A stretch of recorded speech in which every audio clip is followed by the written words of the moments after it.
বনি সালমা গোত্রের লোকটা কয়, মা বাপ মারা গেছে, তাদের জন্য আমার কি করণীয় আছে? আমার নবী বলেন, কলা নাম, হা, করণীয় আছে। নবী বলেন, এক নম্বরে আসসালাতু আলাইহিমা, তাদের জন্য দোয়া করবা। জানাজার পরে দোয়া করেন, কবর দেওয়ার পরে দোয়া করেন, সময় হইলেই দোয়া করেন। 3 দিনের জিয়াফত করে দোয়ার আয়োজন করেন। জিয়াফত করলেন, জিয়াফতের কথা অনেক মৌলবী বিরোধিতা করে। এই একটা হাদিস দিয়া জিয়াফতের দলিল দিয়া যায়, পাটে পাটে পাটে পাটে দলিল দিয়া যায়। শোনেন, আমার নবী কয় আসসালাতু আলাইহিমা, এক নম্বরে তার জন্য দোয়া করবা। ওয়াল ইস্তিগফারু লাহুমা, নবী বলেন 2 নম্বরে দোয়ার মধ্যে তার গুনাহগুলি আল্লাহর দরবারে ক্ষমা চাইবা। ওয়া ইনফাযু আহদিহিমা মিন বাদিহিমা ওয়াসিলাতুর রাহমিল্লাতি লা তুসালু ইল্লা বিহিমা, তোমার মা তোমার বাবা মারা যাওয়ার আগে যেই ওয়াদা করে গেছিল, ওই ওয়াদা যদি কোনো ওয়াদা করে থাকে, ওসিয়ত করে থাকে, ওই ওসিয়ত পূরণ করে দিবা। এরপরে আমার নবী রাহমাতুল লিল আলামিন কয়, ওয়াসিলাতুর রাহমিল্লাতি লা তুসালু ইল্লা বিহিমা, আমার নবী রাহমাতুল লিল আলামিন কয়, মায়ের দিকের আত্মীয়র সাথে মায়ের মতো সম্মানের সম্পর্ক রাখিও, বাবার দিকের আত্মীয়র সাথে বাবার মতো সম্মানের সম্পর্ক রাখিও। এরপরে নবী কয়, ওয়া ইকরামু সাদিকিহিমা, বাবার বন্ধুদের সাথে বাবার সম্মান দিয়ে আচরণ করিও, মায়ের বান্ধবীদের সাথে মায়ের মতো সম্মান দিয়ে আচরণ করিও। 5টা কথা নবী বললেন, 5টা আমল, এক দোয়া করবা। মনোযোগ মনোযোগ মনোযোগ, মুলবিরা ফেতনা লাগায়া আপনাদের মাস শেষে বেতন নেয়, আপনাকে বাড়ি খায়, আপনাকে মসজিদে ইমামতি করে, আবার আপনার মা বাবার লেগা দোয়া করতে মানা করে। মুলবির ফতুয়ার হুনন যাইতো না, হাদিস লইয়া যান, দলিল দলিল দলিল। আমার নবী কয়, মা বাবা মারা গেলে 5টা কাজ করতে হবে, 5টা কাজ করা যাবে। এই 5টা কাজ করলে, জীবন্ত থাকতে তাদের খেদমত করলে, তাদের তোমার জন্য যেমন ফজিলত আল্লাহর দরবার থেকে বাজেট হতো, তোমার মা বাবা মারা যাওয়ার পরে এই 5টা কাজ করলে আমার আল্লাহ তোমার জন্য ওই সওয়াবের বাজেট দান করে দিবে। 1 নম্বরে দোয়া করবা। কি কি করব? কি করব? আসসালাতু আলাইহিমা, দোয়া করবা। 2 নম্বরে হলো তার গুনাহগুলি মাফ চাইবা। 3 নম্বরে নবী বলেন, তোমার মা বাবার ওসিয়ত থাকলে পূরণ করবা। 4 নম্বরে নবী বলেন, মায়ের আত্মীয় বাবার আত্মীয়র সঙ্গে সুসম্পর্ক বজায় রাখবা।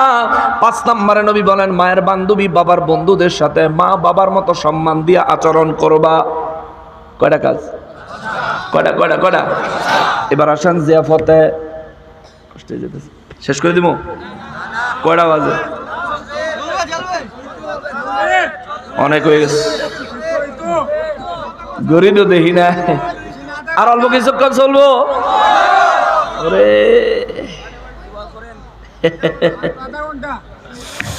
শোনেন, আমি ফয়সালাটা দিয়া তারপরে আপনাদেরকে একটা একদম কমপ্লিট সলিউশন দিব ইনশাআল্লাহ।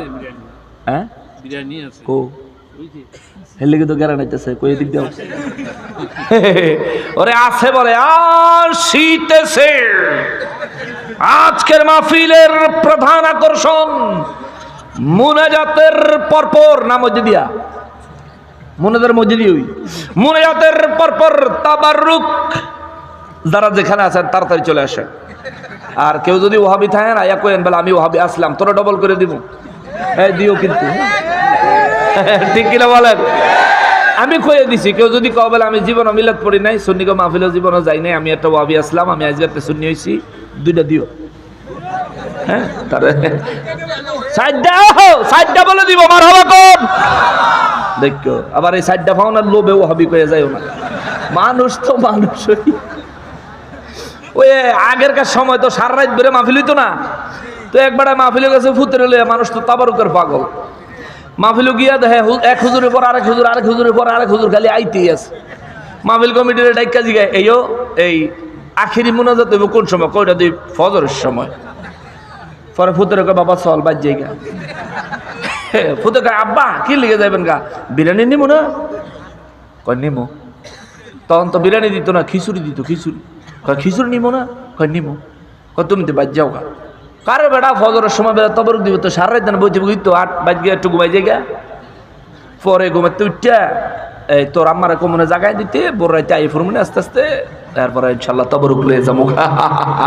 আগেরকার সময় কিন্তু প্লেট বাড়ি বুড়ি পাতলে ফুতলে লয়ে যেত। ওই লেটকা খিচুড়ি দিত তো বিরিয়ানি হইলে প্যাকেট করে লেটকা খিচুড়ি দেওয়ার ফ্যাট করেন তারা ওইলে খাইয়া ফ্যাটও করে আনতেইব আর নাহলে বল বাড়িত করে আনতেইব। এখন ফুতে আর বাপে বাইত গেছে, বেড়া ছিল মারাত্মক মেজাজি মানুষ। তো আগেরকার সময় এই মহিলারা তার স্বামী ঘরে অনেক ডরাইতো, অহংকার মহিলারা তো মহিলা ঘরে স্বামীরা ডরায়, ঠিক না? জমানা উল্টে গেছে। ওরে আগের মতো শান্তি তো আর এখন পাওয়া যায় না, মানুষ সব পাল্টে গেছে, পাল্টে নিত জমানা। জমানা ঠিকই আছে, মানুষ সব পাল্টে গেছে, মানুষ সব পাল্টে গেছে, জমানা ঠিকই আছে। ঠিক কিনা কর? সামনে যাওয়া যাইতো না, সামনে যাওয়া যাইতো না। শোনেন, এই বেচারা বাড়ির যায় বলে এই বউকে, হ্যাঁ কি কয়, ফজর আগে দিয়ে বলে হুজুর তবরুক দিব, আমরা বাপু উত্তরটা ঘুমাইলাম, ফজর আগে দিয়ে উড়াইয়া দিও, বুঝছস? আচ্ছা আচ্ছা ঠিক আছে, ঠিক আছে উড়াই দিব। ধমকের ঠেলায় বেড়ি শেষ, বেড়ি কুচি মুচি হইয়া কোনাত গিয়া। আর তো বিদ্যুৎ আসছিল না, আসছিল কুফি। বেড়ি কুফি জ্বালায়া বয়ে রয়েছে যে ঘুমান তো যাইতো না। যদি কোনো রকম ঘুমায় যাইগা আর এই বেটারা যদি তবরুক আনতে উড়াইয়া দেওয়ান যদি মিস হয়, তাইলে আমার ফিট আর তার হাত যতক্ষণ কুলায় সে চালাইব। বেড়ি আর ঘুমায় না, জুত করে বইছে। কতক্ষণ পরে চোখ কেরোসিন কি তোর বাপরে বেচছস? কেরোসিন ফুটতাছস কেরে? হুতুস না কেরে? বেটি মনে মনে কয় আমি যে কেরে হুতি না, আমি তো ভালো জানি। বেচারি কফিটা নিবাই দিয়ে এমনি বইরিস। তো অন্ধকারের মধ্যে বইয়া থাকে না, শুয়ে থাকে, জুমানি আইয়ে না। আর মহিলা মানুষ তো এমনিতেই একটু অবসর বয়ে থাকলে একটু জুমানি আইয়ে। তারা কিন্তু অনেক পরিশ্রম করে, ঘরের কাজ দেখা যায় না, কিন্তু ঘরে অনেক কাজ আছে। মহিলারা কিন্তু অনেক কাম করে, ঘরের কাম আর দোকানের কাম দেখা যায় না, কিন্তু অনেক কাজ। কথা কোন ঠিক কিনা? যারা ব্যবসায়ী দোয়ানদার হেরা কইতে পারবেন যে সকালে দোয়ানটা খোলাতে না, যে কাম আরম্ভ হয় রাইতে বন্ধ করেন পর্যন্ত কাম শেষ হয় না, বন্ধ করার পরেও ঘন্টাখানিক কাম করন লাগে, ঠিক না? তবে হুজুরে আপনি জানলেন কেমনে? কইরাইছি তো অনেক কিছু করেছি, মুদি দোকানদারি করেছি, মোবাইলের সার্ভিসিং দোকানদারি করেছি, পার্টসের ব্যবসা করেছি, সব করে টেরে হের পরে আল্লাহ আছে। আল্লাহ তোর দিয়ে করামো দিনের খেদমত, তুই বলিস মেকানিকের দোয়ানো 12 এক ধাক্কা দিয়া বাইর করে আমাকে দরবার চাঁদপুর ইসলামপুর গাছতলা দরবার শরীফে নিয়ে বলাইছে। 11 মাস আমার ট্রেনিং দেওয়াইছে, 11 মাস মুয়াজ্জিনের ট্রেনিং দেওয়ার পরে হেনতেনে আল্লাহ আস্তে আস্তে আস্তে আস্তে আনতে আনতে আজকে আপনাদের মাঝে আপনাদের ভালোবাসা পায়া আমি গুনাহগার ধন্য, আলহামদুলিল্লাহ আমি গুনাহগার ধন্য। তো এই বেচারি একটু জুমাইয়া গেছে। জুমাইয়া যাওয়ানোর পরে আমার মতন এক হুজুর আইয়া মাহফিলও আইয়া দেখে যায় অর্ধেক মানুষ ঘুমায় আর অর্ধেক মানুষ ঘুমানোর চেষ্টা করতেছে। হুজুরে ওয়াজ করে কতক্ষণ ওয়াজ করে দেখ আমার জোরে চিল্লান দিছে, আসিতেছে তাবারুক। এই দমকের ঠানায় মাইকের আওয়াজে ওই বেটা লাফ দিয়ে উঠে বিস্তার উঠে বই পড়ছে। তোরে কইছিলাম উঠাইয়া দিতি, তবরুক দিয়া লাইলো রে। ফুতের এটাই দেখো বাবা উঠ, একটু ঘুমায়, কয় উঠ বাড়া, বালতি লইয়া দিছে দৌড়। তো একটু শীতের টাইমে ওয়াজ হয় না, দৌড়ে এমনও করেন না 2-3 মিনিট গেছে পরে দিয়ে আস্তে আস্তে রানের ভিত্তি শীত করতেছে। ব্যাপারটা কি রানও শীত করবে, ছায়া দেখে লুঙ্গি না।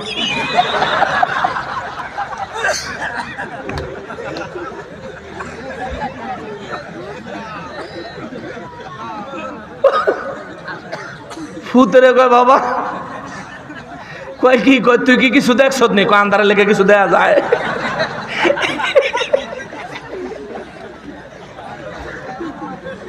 কেমনে ঘুমের ঠেলায় চোখ মানতাম পারি না, আবার আন্ধারের ভিতরে তুমি জিগাও কিছু দেখছিনি? কি দেখবো? কয় বাবা ধর বালতিটা ধর, বালতি লিয়ে দৌড় দিছে। তখন বালতিটা ধর, কি কয় তুই আস্তে আস্তে যাইতে পারবি নি মাহফিল?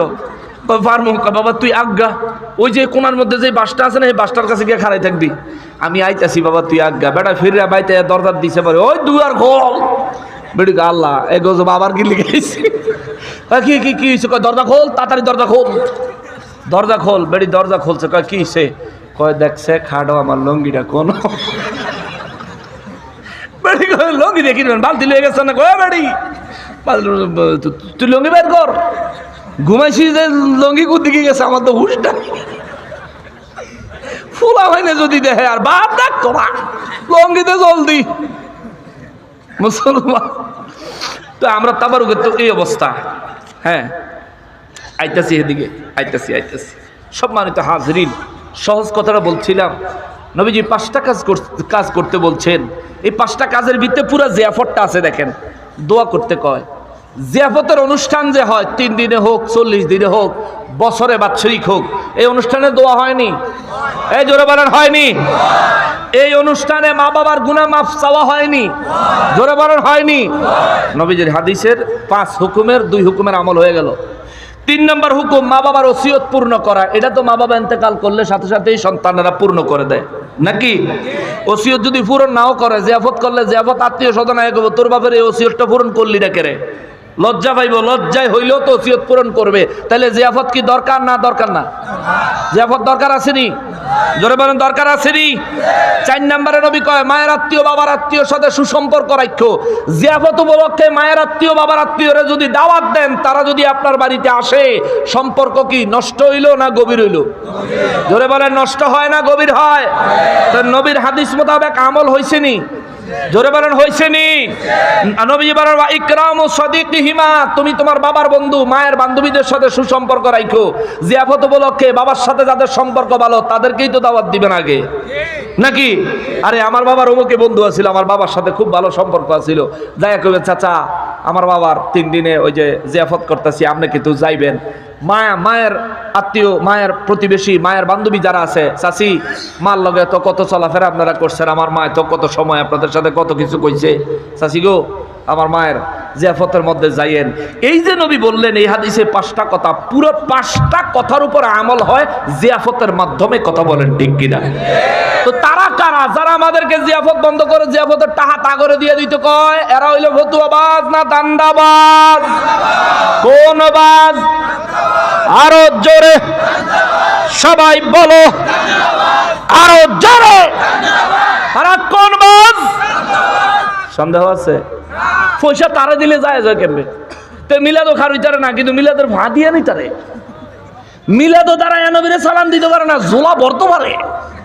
ওরে খাওন একটা 4 জনের খাওন খায়। আল্লাহ হেদায়েত করুক, জোরে কর আমিন। আরো জোরে বলেন না আমিন।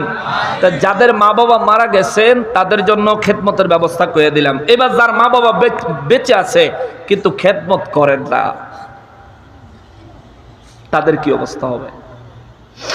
নবীজি রাহমাতুল লিল আলামিন বলেন, فعن أبي بكرة رضي الله تعالى عنه قال رسول الله صلى الله عليه وسلم كل الذنوب يغفر الله منها ما شاء الله إلا عقوق الوالدين فإنه يعجل لصاحبه في الحياة قبل الممات। আওয়াজ করে বলেন নাউযু বিল্লাহ। নবী বলেন, মা বাবার নাফরমানি যে সন্তান করে, মা বাবাকে যে সন্তান কষ্ট দেয়, এ মা বাবার কষ্ট দেনেওয়ালা সন্তানেরা জেনে রাখো রে, এই জমিনের সমস্ত অপরাধের ক্ষমা আমার আল্লাহ বান্দাকে করে দিবেন যেগুলো আল্লাহর হক। কিন্তু মা বাবার হক যে সন্তান আদায় করে না, আমার নবী বলেন ওই সন্তানকে মা বাবার হক অনাদায়ের অপরাধ আমার আল্লাহ ক্ষমা করবে না। শুধু এখানেই শেষ না, নবী বলেন মা বাবার হক যে আদায় করে না, মা বাবার সঙ্গে যে ব্যক্তি নাফরমানি করে, মা বাবাকে যে সন্তান কষ্ট দেয়, আমার নবী রাহমাতুল লিল আলামিন বলেন এই ব্যক্তি দুনিয়াতেও আল্লাহর আযাবের সম্মুখীন হবে, পরকালেও আল্লাহর আযাব তার জন্য অপেক্ষা করতেছে। জোরে বলেন নাউযুবিল্লাহ। এই জন্য আমাদের হযরত মাওলানা তোফাজ্জল হোসেন বৈরবী সাহেব রহমাতুল্লাহ আলাইহি হুজুরের একটা গজল আমার বারবার মনে পড়ে। ওরে মা বাবার কথা মতো যে জন চলে না, মা বাবার কথা মতো যে জন চলে না, আল্লাহ নবীজির দয়া তারা পাবে না। বলেন আল্লাহ নবীজির দয়া ওরে মা বাবা অতি আপন, মা বাবার করহ যতন, মা বাবা অতি আপন, মা বাবার করহ যতন। তিন কথার সাথী পায়া ভুইলা যাইও না, তিন কথার সাথী পায়া ভুইলা যাইও না। নবীজির হৃদয় না বলেন আল্লাহ, নবীজির দয়া, ঠিক কিনা বলে? মা বাবার খেদমত করিও মুমিন, মা বাবার খেদমত করবা, অবশ্যই করবা, অবশ্যই করবা। মা বাবার খেদমত করবেন, বেয়াদব হবেন না, আদবি হবেন। আদবে আউলিয়া হওয়া যায়, বেয়াদবি করলে দ্বীনে ইসলাম থেকেও খারিজ হয়ে যেতে হয়। এই জন্য আউলিয়া কেরাম বলেছেন আদবে আউলিয়া আর বেয়াদবিতে হয় মানুষ দেউলিয়া। এই জন্য আদবওয়ালা হবেন, মা বাবার জন্য আদবওয়ালা হবেন, পরিবারের লোকদের জন্য আদবওয়ালা হবেন, মুরব্বীদের জন্য আদবওয়ালা হবেন, ওলামায়ে কেরামদের জন্য আদবওয়ালা হবেন, বন্ধু বান্ধবের সঙ্গে চলতে ফিরতেও আদবওয়ালা হবেন। আপনার যে বন্ধুর আদব না, এই বন্ধুর সাথে চললেন না, চললেন না, চললেন না। যদি তার সাথে চলেন তাইলে কোনো না কোনো ভাবে তার চলাফেরা আপনার মধ্যে চলে আসলে তার মতো ধ্বংসের রাস্তা আপনিও ধরতে পারেন। কথা বলেন ঠিক কিনা? হে মুসলমান, এই জায়গা থেকে আকীদা পরিশুদ্ধ করেন। নবীজির দেহ মোবারক কবরের মাটির সাথে লাগলে ওই কবরে জাহান্নামের আযাব আসবে না, এই বিশ্বাস আম্মা জান খাদিজাতুল কুবরা রাদিয়াল্লাহু তাআলা আনহার। আর ওই নবী রাহমাতুল লিল আলামিন যে মায়ের গর্ভে অবস্থান করেছিলেন, ওই মাকে জাহান্নামের আগুন ধরবে। কথা কন না কা? ওই মাকে জাহান্নামের আগুন ধরবে। জাহান্নাম তো আমার মাকে চিনে না, নবীজির মাকে অবশ্যই চিনে। জাহান্নাম আমাকে চিনে না, আমার নবীজিকে অবশ্যই চিনে। জাহান্নাম আমাকে চিনে না, আমার নবীজিকে অবশ্যই চিনে। সেই জন্য বলি বাবারে, নবীজি রাহমাতুল লিল আলামিনের আম্মা জান আব্বা জান জাহান্নামী নন। আমার রব্বুল ইজ্জাত তাদেরকে জান্নাতুল ফিরদাউসের বাসিন্দা বানাক। জোরে বলেন আমিন। নবীজি জিয়ারত করছেন, দোয়া করছেন, আল্লাহ জিয়ারতের অনুমতি দিচ্ছেন। তো জিয়ারতের মানে কি? বেঈমানের কবর তো আর জিয়ারতের কথা আল্লাহ বলেন নাই। নবীজি আবুল আহাব নবীজির চাচা ছিল, কিন্তু নবীজি চাচা কুফুরির উপর মৃত্যুবরণ করা সত্ত্বেও একদিন এক সাহাবী নামাজে মসজিদে নববী শরীফে দাঁড়াইছেন, নবীজি বাইরে হুজরা মোবারকের কাছে। এই সাহাবী নামাজ পড়তে গিয়া জামাত পায় নাই, একলা জামাত করছে। জামাতের মধ্যে সূরা পড়ছে তাব্বাত ইয়াদা আবি লাহাবি ওয়া তাব্বা। নামাজ শেষ হইছে আর নবীজি তো তার উপর বেজায় রাগ হইছে। হে বাবা, তুমি আমার চাচার নাম ধরে সূরা পড়লা, আর সূরা আছিল না কোরআন শরীফও? জোরে কোন সুবহানাল্লাহ। সাহাবী কই হুজুর আমারে মাফ করে দেন, আমি তো আপনার চাচার বদনাম করার লেগে পড়ি নাই, কোরআন শরীফে সূরার লেগে পড়ছি। নবীজি বলেন খবরদার আমার সামনে আর কখনোই সূরা দিয়া নামাজ পড়বা না। আমার নবী রাহমাতুল লিল আলামিন সাহাবায়ে কেরামদেরকে নবীজির চাচার প্রতি মহব্বত দেখাইছেন, যে বেঈমান হইলেও সে আমার চাচা, তো এই জন্য আমি তার সম্মান দেখাইলাম। কিন্তু ওই চাচা মরছে পরে তার কবর তো জীবনে নবী জিয়ারত করতে যায় নাই, তার তমাপ চাইতে যায় নাই, কিন্তু নিজের মায়ের নিজের বাবার কবর নবী জিয়ারতে গেছেন। নিজের মায়ের নিজের বাবার কবর আমার নবী রাহমাতুল লিল আলামিন জিয়ারত করে আল্লাহর কাছে দোয়া করেছেন। এখানেই শুধু শেষ নয়, শুধু এখানেই শেষ নয়, আমার নবী রাহমাতুল লিল আলামিনের জীবদ্দশার এক মুজিজা মোবারক থেকে এটাও জানা যায়, নবীজির আব্বাজান আম্মাজানকে আল্লাহর নির্দেশে কবর মোবারক থেকে উঠায়া নবীজির কালেমা পড়ায়া পুনরায় মুমিন বানায়া আবার কবরে নিয়ে গেছে। জোরে কন্যা সুবহানাল্লাহ। আল্লাহ যদি চায় সম্ভব নেই, আল্লাহ যদি চায় সম্ভব নেই। জোরে কোন আল্লাহ যদি চায় সম্ভব নেই। নবীজির সবচেয়ে বেশি আদর করতেন নবীজির চাচা আবু তালেব, বেশি আদর করতেন আবু তালেব। তিনি ইন্তেকালের পরে আমার নবী রাহমাতুল লিল আলামিনের থুতু মোবারক দিয়া তার পুরো শরীর মাসে করে দিলেন। জিবরাইল আমিন আয়া কইছে, হুজুর ফায়ের দিগার মাসে করেন না, তা যতটুকু আপনার থুতু মোবারক লাগছে ততটুকু তার জন্য জাহান্নামের আগুন হারাম হয়ে গেছে। কাফেরের শরীরে নবীজির থুতু মোবারক লাগার কারণে কাফেরের শরীরের জন্য জাহান্নামের আগুন হারাম করে দিছে কে? জোরে বলেন কে? আরো জোরে বলেন কে? এই নবী রাহমাতুল লিল আলামিন গোটা দয়ার নবীজি যে মায়ের গর্ভে ছিলেন, ওই মাকে জাহান্নামের আগুন ধরবে? ধরবে? যারা ফতোয়া দিচ্ছ তোমারও ধরবো, ঠিক কিনা বলেন? তোমারে ধরবো। তুমি যদি যাই কবে আমি অমুক হাদিসের অত বড় নেতা আছিলাম, ভাই তোরে নয় তোর শেষই কতক্ষণ হয়? এই নেতাই যে খোঁজতেছি, নেতা শেষতে মজা বেশি, বুঝছেন না? শেষা দিব, খবরদার। নবীজি রহমাতুল্লিল আলামিন বলেন, বনি সালমা গোত্রের লোকটা যখন আমার নবী রহমাতুল্লিল আলামিনকে বললেন, নবী গো, আমার মা বাবা ইন্তেকাল করেছেন, তাদের জন্য খেদমতের কোনো দরজা খোলা আছে কিনা? আমি যে আলোচনা শুরুতে কইছিলাম, আমাকে দেশ অনেকে দোয়া করতে চায় না। আমাদের দেশটা এমন ফিতনার জমানায় নিপতিত হয়েছে, মা বাবা মারা গেছে, সন্তান মা বাবার জন্য জিয়াফত করবে, অনুষ্ঠান করবে, ওলামায়ে কেরাম দাওয়াত দিবে, সবাই দোয়া করব। মৌলভী সাহেব মিলাদও পড়তে চায় না, দোয়াও করতে চায় না, পয়সাও নিতে চায়, খাইতেও চায়, ঠিক কিনা? জিয়াফত করলে হারাম হইব, জিয়াফতের টাকা হুজুরে দিয়া দিলে হালাল হইব। ফতুয়া না ধান্দা? জোরে কর, ফতুয়া না ধান্দা? হুজুরে দিলে যদি জায়েজ হয়, জিয়াফত করলে জায়েজ হবে না কেন?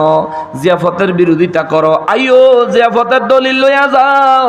কালকা সূরা কাহাফের শানে নজুল আলোচনা করছিলাম, ওই তো এখানে কালা ভরপুর আপনাদের কাছে। সেই শানে নজুল সূরা কাহাফের শানে নজুল থেকে জানা যায়, আসহাবে কাহাফের যেই দিন আসহাবে কাহাফ ইন্তেকাল করেন, আসহাবে কাহাফের ওই জায়গা সংস্কার করে ওই জায়গায় মসজিদ নির্মাণ করে তৎকালীন মুসলমান সরকার ঘোষণা দিছিলেন ওই দিনটাকে ঈদের মতো উদযাপন করার জন্য। সুবহানাল্লাহ, ঈদের মতো উদযাপন করে ওলি আল্লাহর দরবারের উরুস। কালকা কইছিলাম, আজকা শুনে যান মা বাবার জিয়াফতের কথা। বনি সালমা গোত্রের লোকটা বললেন, হুজুর ও দয়াল নবীজি, হাল বাকিয়া মিম বিররি আবাওয়াইয়া শাইউন আবাররুহুমা বিহি বাদা মাউতিহিমা। আমার মা বাবার ইন্তেকালের পরে তাদের জন্য আমার কোনো খেদমত অবশিষ্ট আছে কিনা, এমন কোন পদ্ধতি আছে কিনা যার মাধ্যমে তাদের খেদমত আমি করতে পারি? আমার নবী বললেন, কলা নাম, হ্যাঁ আছে। সুবহানাল্লাহ, হুজুরে কোন সুবহানাল্লাহ। মুলুবিরাদি কয়, মা বাপ মারা গেলে জানাজা দিয়া দোয়াও করিস না, কোন রকম দাফন করে আয়া পর 3 দিনের দোয়া নাই, 40 দিনের দোয়া নাই, মৃত্যুবার্ষিকী বলে কোনো দোয়ার অনুষ্ঠান নাই। মুলুবি কয় নাই, নবী কয় কলা নাম, আছে আছে আছে। আল্লাহু আকবার। নবী বলেন, 1 নম্বরে আসসালাতু আলাইহিমা, তাদের জন্য দোয়া করবা। সুবহানাল্লাহ। কি করব? কি করব? জানাজার নামাজের পরে দোয়া করেননি, জানাজার নামাজের পরে দোয়া করেননি, বিরোধিতা করেনি, বেদাত কয়নি, কথা কয় না করে, বেদাত কয়নি। আপনার নবীগঞ্জে এগুলি নাই, নাই, নাই। আন্দাজে বেদাত কইও না চান্দু। বুখারী শরীফের 1344 নম্বর হাদিস খুইল্লা দেখ, আমার দয়াল নবী নিজে উহুদের ময়দানে জানাজার নামাজ পড়ানোর পরে আমার নবী নিজে দোয়া করেছেন। কিতাবের নাম বুখারী শরীফ, হাদিসের নাম্বার 1344, হাদিসের মান সহিহ। আমগো হুজুরে সহিহ কয় নাই, তোগো হুজুরে কইছে। তোগো বড় হুজুর আলবানী হুজুর, আমি কই আলগানী হুজুর। আমি তারে কই আলগানী হুজুর, কারণ তার পক্ষে যে হাদিস গেছে এইটা সহিহ, তার বিরুদ্ধে যেটা গেছে এটাই জাল। আসলে সে মানুষটাই ভেজাল, এ মানুষটাই ভেজাল। বুখারী শরীফ 1344 নম্বর হাদিস। মোবাইলে অ্যাপস থাকলে খোলো, আমি এখন দেখায়া দিমু। তবে বেদফের দলেরা অনুবাদে চুরি করছে। এরা তো কারো মানে কি কইতাম, মানে বংশধর চোর। অনুবাদে যায় চুরি করছে, এবারও ঠিক আছে, অনুবাদে যায় চুরি করছে, অনুবাদে যায় দোয়ার কথা লেখে নাই। হ্যাঁ, অথচ ইমাম নববী রহমতুল্লাহ আলাইহি এই হাদিসের ব্যাখ্যা করতে যায় লিখেছেন, আমার নবী জানাজার পরে দোয়া করেছেন। সুবহানাল্লাহ। ব্যাখ্যা পড়া তারপরে মাস্তানি কইরো, আন্দাজে সুন্নি ওলামায়ে কেরামদের ডিল দিতে আইও না। মনে রাখো, বিমরুলের বাসায় ডিল দিলে 22 পানির তলে গিয়ে হুল ফুটায়। ঠিক কিনা বলে? বাইশাত পানির তলে লুকিয়ে দিব। মনে রাখতো, সুন্নিরা উইরা আসে নাই, সুন্নিরা উইরা ইসা জুইরা বসে নাই। এই দেশে একমাত্র বৈধ মুসলমান, ওলি আল্লাহ প্রেমিক শাহজালাল বাবার আদর্শের মুসলমান হলো সুন্নিরা। এদেশে ইসলাম আসছে ওলি আল্লাহর মাধ্যমে, সুন্নিরা ওলি আল্লাহর পক্ষে আছে। তোমরা যারা ওলি আল্লাহর বিরুদ্ধে, আমরা বুঝি বাংলাদেশে বসবাস করো আর কি, ইমানের ক্ষেত্রে তোমরাও রোহিঙ্গা। রোহিঙ্গারা বাংলাদেশে থাকে, খায়, বসবাস করতেছে, কিন্তু তারা আমাদের লোক না, তারা আরেক দেশের মানুষ, নাগরিক, আমাদের দেশের নাগরিক না। ইমানের ক্ষেত্রে মুসলমান ঠিক আছে, কিন্তু তুমি যদি ওলি আল্লাহর আদর্শ বলে যাও, যে ওলিরা এদেশে ইসলাম আনছে সেই ওলিদের আদর্শ বললে তুমি বিরাট শায়েক হয়ে যাইতে চাও। পীর কইলে তোমার ফাঁজমায় আগুন লাগে, আর তোমার শায়েক কইলে তোমার বড় খুশি লাগে। ফকির নির্বুত, পীর আর শায়েক তো একই কথা, ঠিক কিনা বলেন? শায়েক হইলে আরবি, পীর হইলো ফার্সি। শায়েক হইলে আরবি, পীর হইলো ফার্সি। দোনোটা দেখ, তোমার শায়েক হইলে চলে, পীর হইলে চলে না। চিন্তা করে দেখে, তারা মনে করে যে তারাই এ দেশ আছে, আর কেউ নাই। শোনো শোনো শোনো, খালের ভিতরে দেখা ফুডি মাছে মনে করে এর চাইতে বড় আটলান্টিক মহাসাগর হইতেই পারে না, ঠিক না? কারণ তে তো আটলান্টিক মহাসাগরে গেলে তো ঢেউয়ের ঠেলায় উড়ে যাবো। তে চিন্তা করে যে যেই খালের ভিতরে আছি এটাই আটলান্টিক মহাসাগরের চাইতে অনেক বড়। ওই আমার এক চাচা আছে, খুব মজার গল্প করে। তো চাচা একদিন আমারে কইছিল, ছোটবেলা তার কাছে খালি সময় কাটাইতাম, তে খুব গল্প করতো।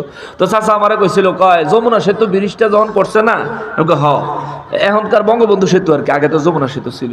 তো যমুনা সেতু ব্রিজ করার পরে কোনো এক গ্রামের লোক যমুনা সেতু ব্রিজের কোনায় খাড়াইয়া, যমুনা সেতু ব্রিজটা কিন্তু এই এমনে গিয়া এমনে, এই পারে দাঁড়াইলে কিন্তু পুরো ব্রিজটা দেখা যায়। আপনারা যাই এত ব্রিজ দেখে যেতেন না, 100 টাকার নোটের ভিতরে দেখেন যমুনা সেতু ব্রিজের ছবি আছে। যাইয়া দেখলে তো 2-3 হাজার টাকা লাগবো, 100 টাকার নোটের ভিতরে দেখলেন, টেয়াও থাকবো, দেখাও হয়ে যাবো। Shortcut system.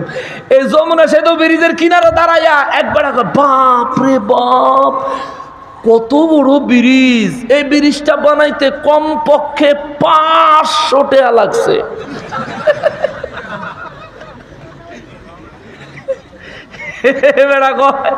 এই ব্রিজ বানাইতে কমপক্ষে 500 টাকা লাগছে। এই 500 টাকা হলে যেরকম ফুডি মাছ সেরম, আর আমাদের দেশের ওয়াহাবি, খারিজি, রাফিজি, শিয়া, মরজিয়া, হুব্বিয়া, আহলে হাদিস, আহলে কোরআন সবগুলো এরকম ভণ্ড। বিবেক ছাড়া, ওজন ছাড়া পাবলিক, ঠিক কিনা বলে? কোরআন সুন্নাহ গবেষণা করো, ইলম হাসিল করো, দেখবা সব সমস্যার সমাধান আছে। কোরআনেও পাইবা, হাদিসেও পাইবা। তবে নবীর মহব্বত না থাকলে সমস্যা আরও বাড়বো। নবীর মহব্বত থাকলে নবীকে বিচারক হিসাবে মানলেই সমস্ত সমস্যার সমাধান করে দিবেন কে? জোরে বলেন না কে? আল্লাহ তা করে হেদায়েত দেখ, জোরে কোন আমিন। তারা কয় দোয়া করন যাইতো না, আইয়া নবীজি নির্দেশ দিছেন। নবীজি হাদিস মোবারক আবু দাউদ শরীফের হাদিস, আবু দাউদ শরীফের 5142 নম্বর হাদিস। একই হাদিস ইবনে মাজাহ শরীফের 3664 নম্বর হাদিস।